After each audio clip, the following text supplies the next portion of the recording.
you know, when they see us arguing about something as small as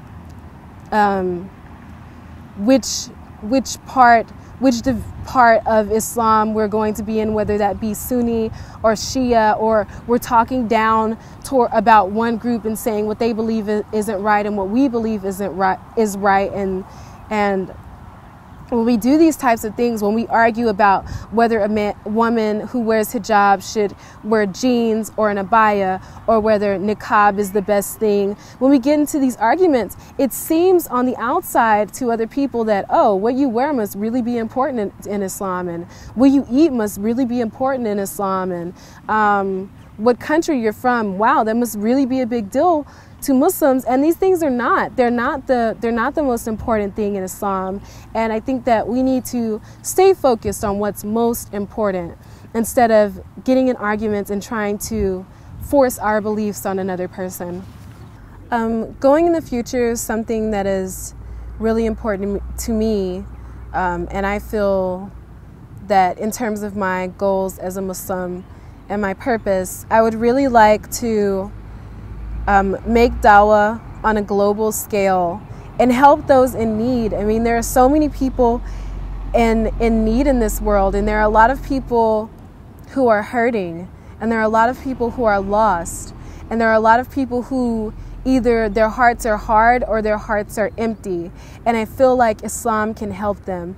And Islam has a place for everyone, no matter what your past is, no matter if you came from a family with domestic violence, if you had a job, if you were imprisoned, if you have a past that you kind of want to let go of, no matter where you're from, whether you're rich or whether you're poor, whether you're homeless, no matter what you look like, no matter what country you're from, there is a place for you in Islam. And that's the message that I want to share. And I feel like in terms of diversity, that's a message that all Muslims should share. And it's only going to happen if we connect with those around us, if we discontinue isolating ourselves, and if we become more open and make dawah to the people around us.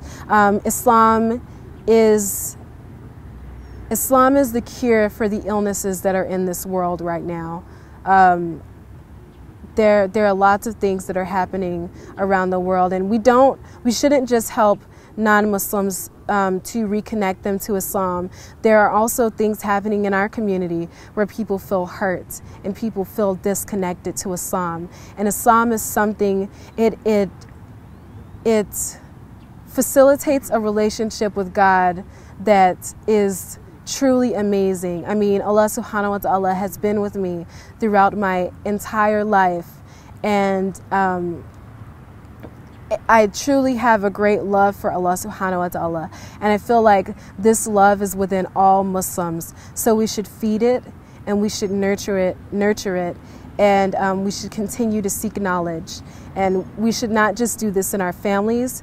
We should do this to people who are all around us, whether they're at work or whether they're at school or whether it's someone at the grocery store. You know, maybe someone will stop and ask you a question they'll notice that you're Muslim, and they'll ask you a question. Be open and try to connect with them and get their contact information and share Islam. This is how we can make good dawah.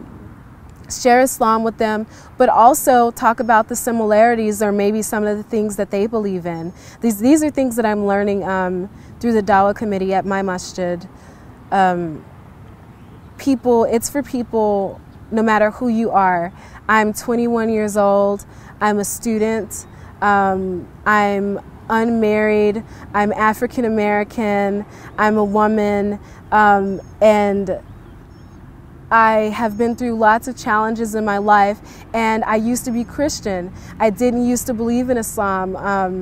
I wasn't always receptive to Islam, and now I'm Muslim. Even in the Quran talks about people who didn't understand Islam. They hated Islam, and they became some of the best of Muslims, and they became great members in their community, and they became great leaders. So let's do that. Let's encourage people to become more receptive in Islam and to accept the beauty that is in Islam.